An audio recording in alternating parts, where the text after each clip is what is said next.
সব বন্দোবস্ত নিয়েছি তার কিছু কিছু আমি আলোচনা করে দিচ্ছি। সেটা হচ্ছে যে ওই যে প্রথমেই বললাম যেটা 10টার সময় অর্থাৎ একটা প্রাথমিক তল্লাশি করেই ভেতরে তারা প্রবেশ করতে পারবেন পরীক্ষার্থীরা, এবং সেটা কোনো রকম মানে প্রত্যেকে যেটা নিয়ে যেতে পারবেন সেটা হচ্ছে একটি স্বচ্ছ পেন। যদিও আমরা প্রত্যেক পরীক্ষার্থীর জন্য পেনের বন্দোবস্ত রেখেছি, এমন নয় যে তার পেনটা যদি অনুপযুক্ত হয় তাহলে তিনি পরীক্ষা আর দিতে পারবেন না।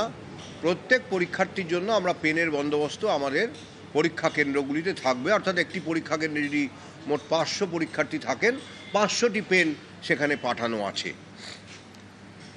সেদিক থেকে পরীক্ষার্থীর অসুবিধার কোনো কারণ ঘটবে না। তাকে অবশ্যই তার অ্যাডমিট কার্ডটি নিয়ে যেতে হবে। অ্যাডমিট কার্ড ছাড়া পরীক্ষা কেন্দ্রে প্রবেশ একেবারেই অনুমতিযোগ্য নয়।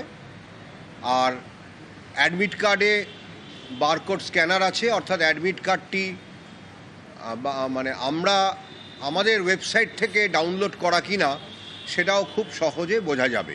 অ্যাডমিট কার্ডে বারকোড স্ক্যানার থাকবে, তাতে কি থাকবে সেটা আমি আলোচনা করছি না।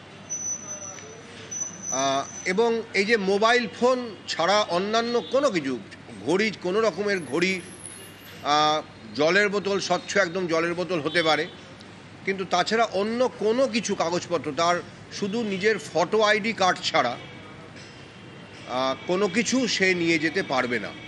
যার অ্যাডমিট কার্ডে মনে হচ্ছে যে কিছু সমস্যা আছে, মানে ফটোটা স্পষ্ট নয়, হয়তো উনি মনে করছেন ততটা, বা সইটা স্পষ্ট নয় বা সইটা দেখা যাচ্ছে না, তাহলে তার পরীক্ষা যাতে বাতিল না হয় তার জন্য আমরা তার ওই অরিজিনাল, তো তিনি একটা আইডি কার্ড নিয়ে যাচ্ছেনই, তার একটা স্বপ্রত্যয়িত বা সেলফ অ্যাটেস্টেড, যেটা ফটোকপি বলি, সেরকম কপি উনি নিয়ে যাবেন ওই অ্যাডমিট কার্ডটির, এই অ্যাডমিট কার্ড বলছি, ওই ফটো আইডির, এবং ফটো আইডি কার্ডের যে ওই সেলফ অ্যাটেস্টেড ফটোকপিটা পরীক্ষা কেন্দ্রে জমা থাকবে।